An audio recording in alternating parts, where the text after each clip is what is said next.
Infinity Evolved is a mod pack made by the Feed the Beast team that includes 184 mods for Minecraft version 1.7.10.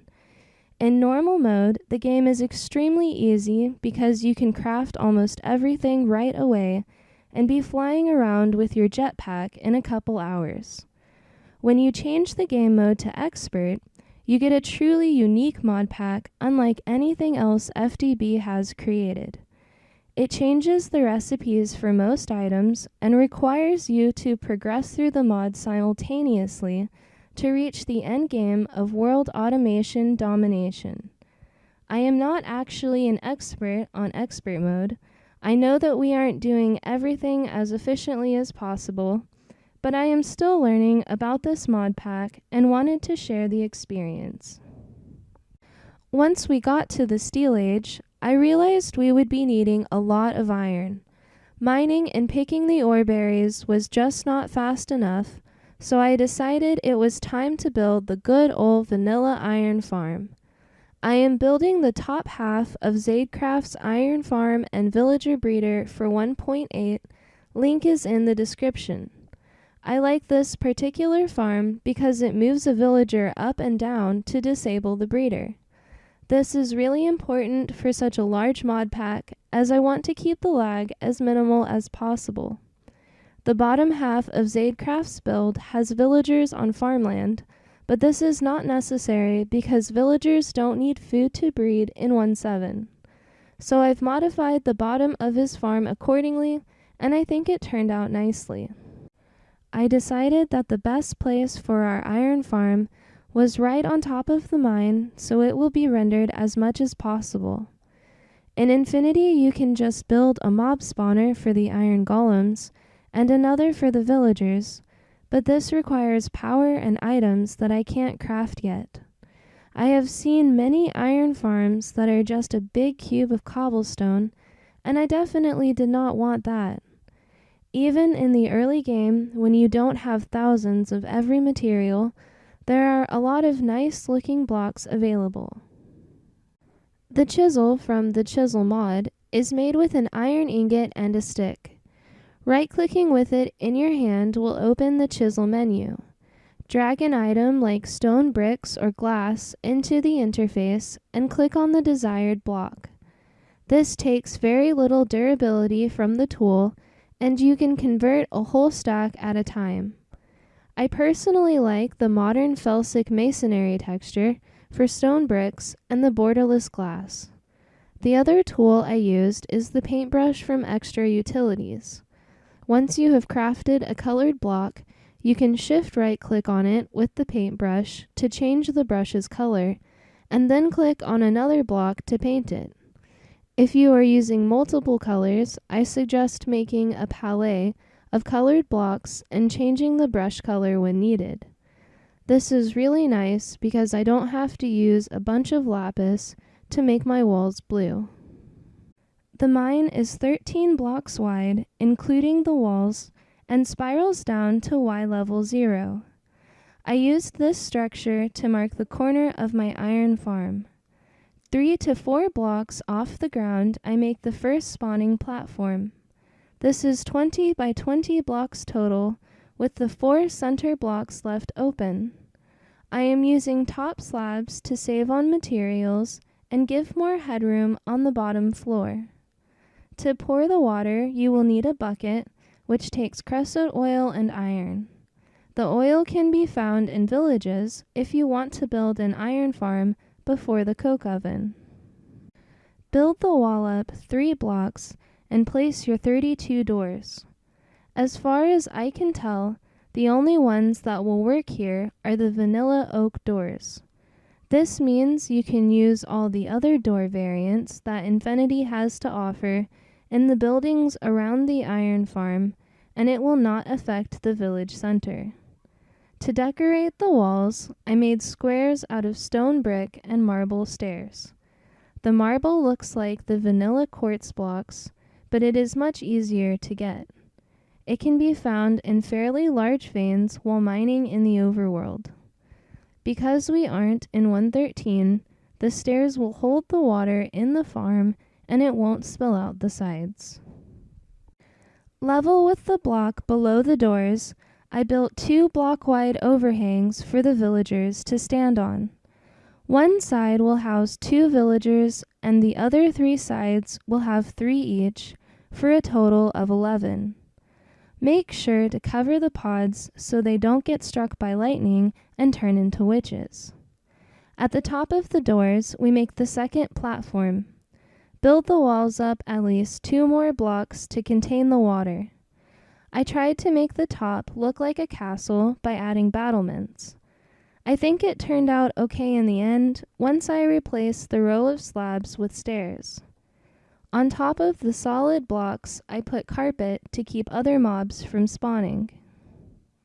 I was able to make the villager elevator using only 3 dispensers.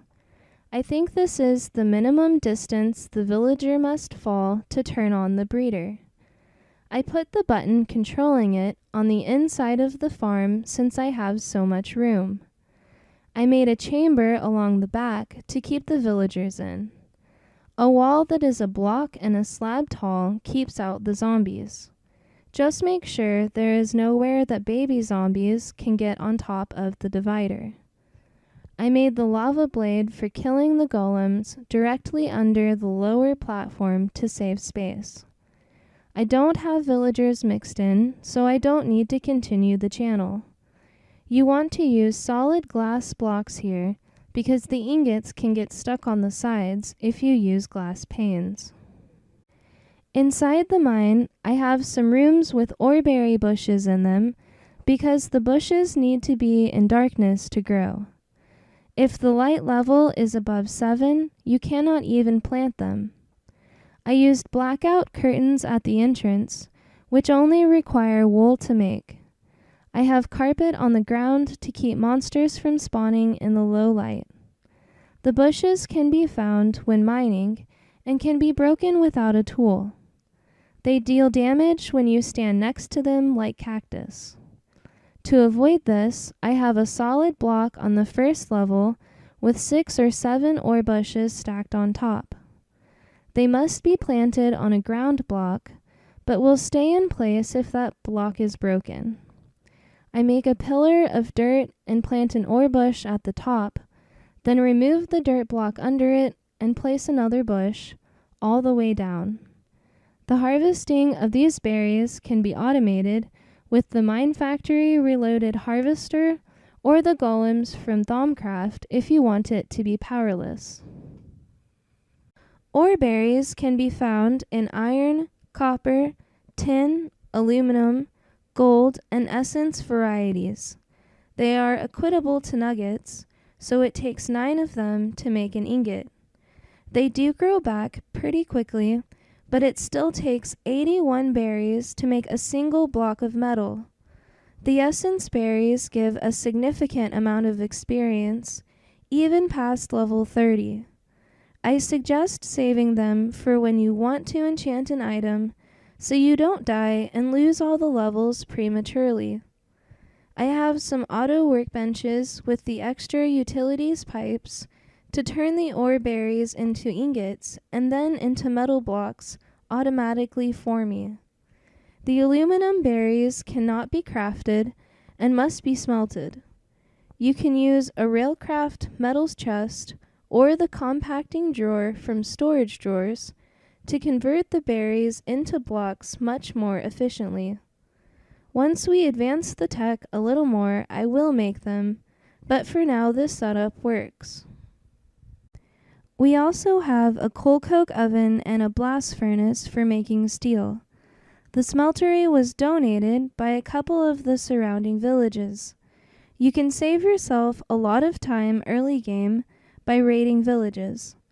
In them, you can find RF tools portals, different species of bees, greenhouses full of crops with varying stats, and much more.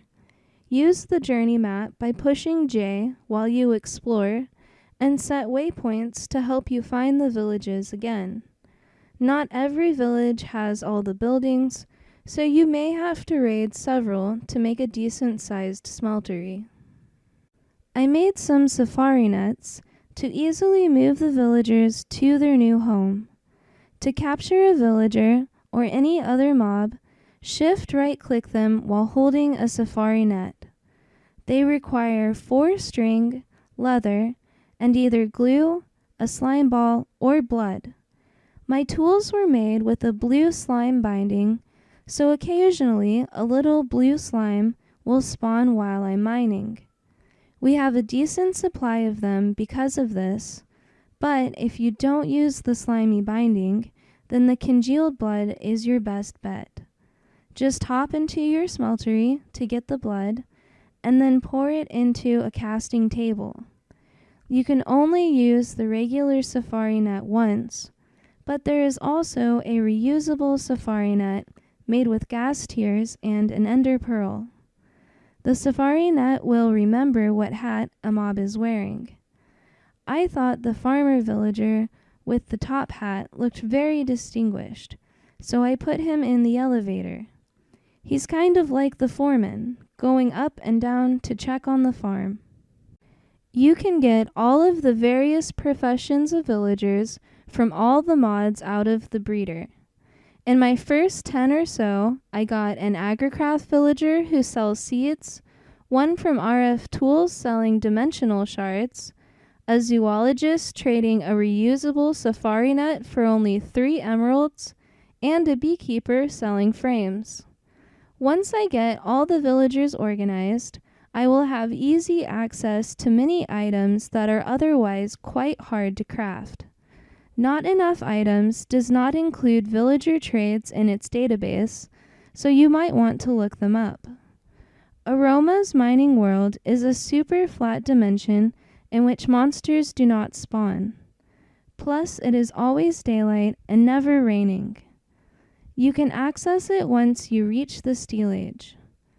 Essentially, the mining world is perfect for villagers, so I plan on making a town there for those who have decent trades. This way, they can run around a yard or building without the fear of a zombie attack. I don't like the way my trading buildings look when I have to imprison my villagers for their own safety. As a bonus, with my mine being dark and left open, zombies are spawning and walking up the stairs to angrily look at my villagers. While they are distracted, I can easily sneak up behind them and slay them. I killed a vampiric zombie this way. You can tell if a monster is a boss because he will be named and stronger than normal. They usually will drop a bag of treasure containing gold coins. I was lucky and got a ring and a necklace from a single bag. I equipped them in the Baubles tab by clicking the gray circle in my inventory. You can also access the menu by pushing B. I've started growing hemp to make the string needed for the nets. Pretty much every crop seed can be turned into an agricraft seed by planting it in cross crops or scanning it with the seed analyzer. The plants have 3 stats with a maximum of 10. The growth stat increases how fast the plants mature. The gain stat determines how many crops it will drop when harvested. At 10, they will drop 4 items.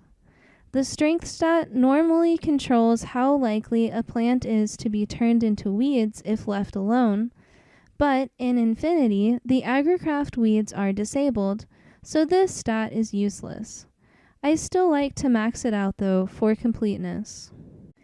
The iron farm turned out to be a hobgoblin breeder as well. This was unintended but slightly useful. If you build it, they will come apparently. The hobgoblins are added by the witchery mod and are attracted to villages. If left unprotected, they will attack the villagers, which is why the guards hunt them down.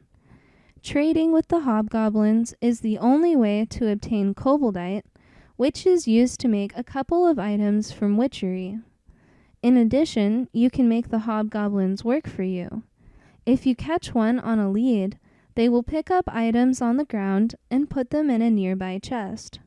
If you give them a pickaxe while on a lead, they will mine for you and occasionally get some koboldite dust, but will not pick up the dropped items.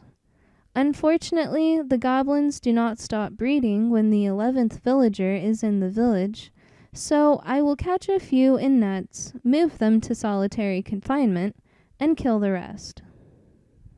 I am having a lot of fun progressing through Infinity Evolved Expert Mode. I have many ideas for future buildings, and I can't wait to share them with you all. You could even say that the possibilities are infinite. Thank you for watching this video, and have a great day.